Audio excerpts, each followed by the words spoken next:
Well, nagbardagulan na nga sa Miss Grand International 2022 Beauty Pageant. At isa dyan, syempre, si Roberta Tamondong na talaga inabangan ng marami at inaasahan na manalo ng Miss Grand International. Well, wala akong masasabi sa stage pa lang ng Miss Grand International. Super ganda ng ilaw, ng stage, ng kulay. Actually, mas maganda pa nga yata sa Miss Universe.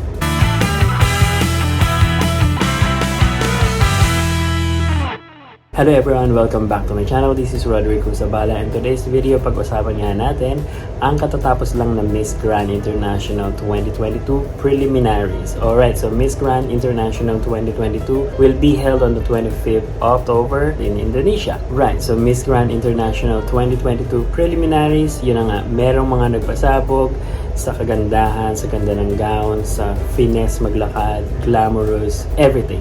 And syempre, hindi dyan mawawala yung medyo nakakatawa. Alright? So, hindi naman yung tipong nakakatawa na pwede mong gawing laughing stock talaga na pagtatawanan mo kasi pangit or whatsoever. But meron lang talaga mga funny moments.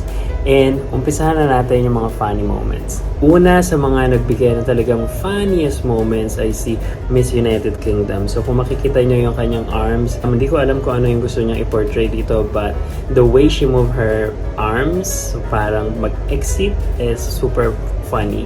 Right, and here we have Miss Hong Kong. Di ko alam kung anong gusto niya i-portray. Gusto ba niya i-portray na magaling siyang mag-split or flexibility wise? I really don't know. She is so funny. We have here Miss France. The way she parang tumadyak-tadyak siya sa stage at kinilos niya kanyang braso, kanyang balikat.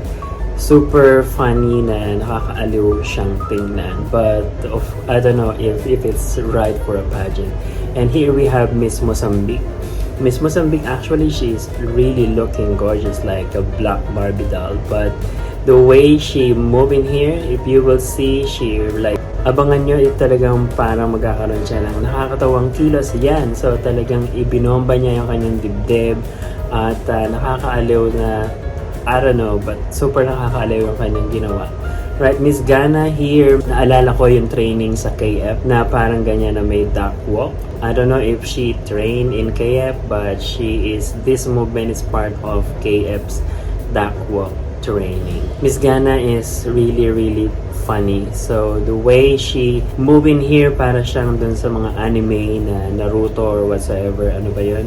But yung para siyang may superpowers na lalabas sa kanyang kamay at may pagganon pa siya sa kanyang noo. At eto makikita nyo, gagalaw niya yung kanyang hair na parang helicopter. Yan, sige, ikilos mo. At yun, the pageant or the preliminaries was hosted by 2014 Miss Grand International, Darian Lees. Right, so just like I said guys, napakaganda ng stage. Super fabulous, super bongga ng ilaw, ng stage, ng kulay. Ang ganda-ganda ng Miss Grand International stage. Yun lang masasabi ko. Super galing, super ganda. Talagang pinagkagastos. So without further ado guys, simulan natin yung aking top 20. At bago ko ibigay ang aking top 20, meron tayong bubbling ups. Okay? So yung aking bubbling up, umpisahan muna natin sa isa sa, hindi ko sure kung napansin nyo din, but Miss Pakistan is actually very beautiful. She has a very beautiful eyes, beautiful, I don't know kung anong kulay yung kanyang eyes, but super ganda ng kanyang mata. Super ganda ni Miss Pakistan. Alright? Yan. So, super beautiful. It's just that yung body-wise, hindi ganun kaganda yung body, but she is beautiful. Miss El Salvador in here, she looks like Miss Brazil Universe 2014. She is very beautiful, but she is part of my bubbling up at the moment. Right. Maganda rin yung gown niya, super bagay sa kanya. It's just that parang medyo mature minsan sa isang angulo o sa ibang angulo. Here I have Miss Mexico. Mexico, actually, she has a very beautiful torso. She is not as tall as compared to the other girls, to be honest, but she has a beautiful body in general.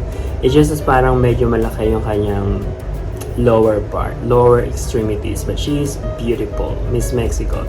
I have Miss South Africa. She is beautiful. I'm just not sure if she is really deserving to be in the top 20, but who knows? I'm not the judges. I don't know what's gonna happen in the competition, and I don't really see them perform on a day-to-day basis of Miss Grand International. Right, last but not the least on my bubbling up is Miss Venezuela. I believe that she is beautiful, but I find her a little bit more mature compared to the other girls. But just like I said, who knows? I'm not the judges, but Venezuela is amazing. She looked beautiful. It's just that, yun, so parang namamature ako sa kanya. Then, magsimula tayo sa akin top 20. Unahin na natin ang Indonesia, being siya yung taga-Indonesia at sa Indonesia ginagawa ang Miss Grand International. For sure, nasasama siya or mapapasama siya sa top 20. But by the way, she is really looking beautiful. She is exotic. She has a beautiful big cat eyes. At imutera din si girl, right? So, Miss Indonesia is one of my top 20.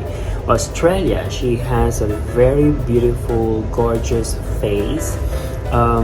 Body-wise, not the best, not as beautiful as compared to the other girls na makikita nyo pa later. But she has a very beautiful, gorgeous, pwedeng modern, super ganda ni Miss Australia. We have Miss Brazil. Brazil is beautiful.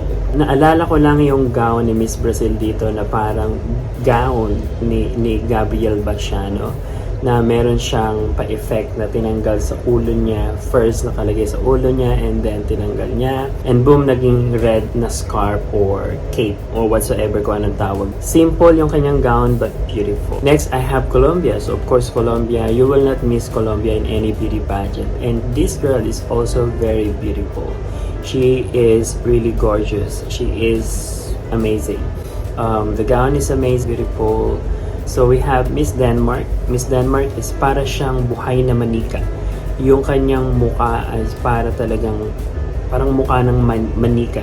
Kita mo ang ganda ng mata, ang ganda ng lips. Super ganda ng mukha ni Miss Denmark. Yun lang masasabi ko sa kanya. Super, super beautiful Miss Denmark. I have here Miss Dominican Republic. Miss Dominican Republic is also beautiful.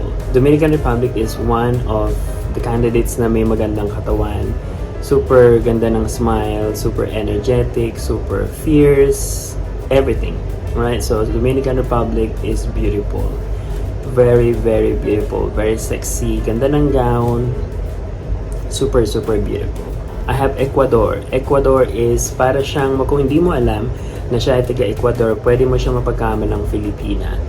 She is malinis tingnan yung kanyang mukha. Super maganda. Basta maganda si Miss Ecuador. Simple, maganda yung gown na parang hawig sa sinuot ni Sosibini sa Miss Universe. She is amazing. We have Guatemala. Guatemala is more of like a porcelain, beautiful Barbie doll. Alright, so she is beautiful. Ganda ng gown. Bagay sa kanya yung cut. Yun, basta maganda. Bagay na bagay sa kanya yung red lipstick. Super beautiful, para siyang Miss Mexico nung 2018 or 17 or something like that. Yun, so Miss Jamaica is one of my top 20. Para siyang supermodel. Beautiful. One of the fittest body. She has a very beautiful fit body.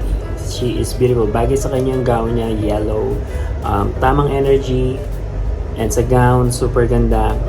Finesse. Elegant, beautiful Jamaica.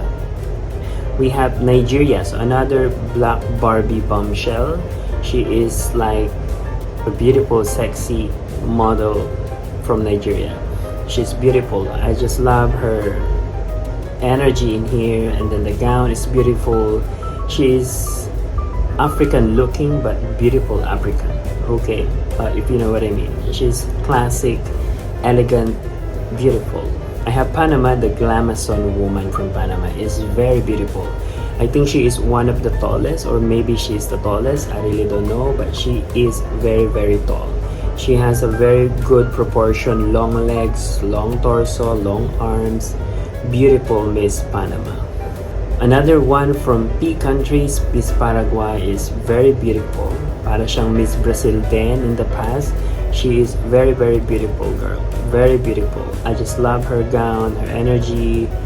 Beautiful. She is amazing. She is beautiful, gorgeous. Miss Peru is one of my top 20. I just feel like hindi ganun kahaba yung kanyang torso, but beautiful body. Mas mahaba yung legs niya compare sa kanyang upper part or torso. But she is amazing, she is beautiful, bagay sa kanya yung gown niya, yellow, emote, beautiful. Ang susunod sa akin, top 20, Miss Puerto Rico. Mapapansin nyo na parang medyo muntik na siyang matumba, muntik na siyang madulas, but good thing, naka-recover siya. Right, so she is beautiful, she is one of the most favorite to win the title of Miss Grand International 2022. I think she is one of the tallest as well, beautiful, modeless, glamazon, Puerto Rican, right? So beautiful, beautiful Miss Puerto Rico in here. Right, so I think that if she is still qualified, if ever she don't win, she can join Miss Universe. Right, Miss Spain, also one of the tallest, glamazon, beautiful. Ang ganda ng hair niya, gusto ko yung styling niya dito na parang wet look na maganda, super matangkad, super exotic din, tingnan minsan. Maganda si Miss Spain, right? Super, super beautiful. Miss Uganda. I think that Miss Uganda is also beautiful. One of the most favorite African candidate for Miss Grand International. Para siyang supermodel din na Naomi Campbell, mix of Tyra Banks. She is amazing. She is beautiful. Right, we have Miss United States of America or Miss USA. She is also one of the tallest. I just love her beautiful hair. Ang ganda-ganda. Simple, maganda, modeless. Yun, ang ganda ni Miss USA. I just love her. Miss Vietnam is of course one of the most favorite and maganda siya. Maganda si Miss Vietnam.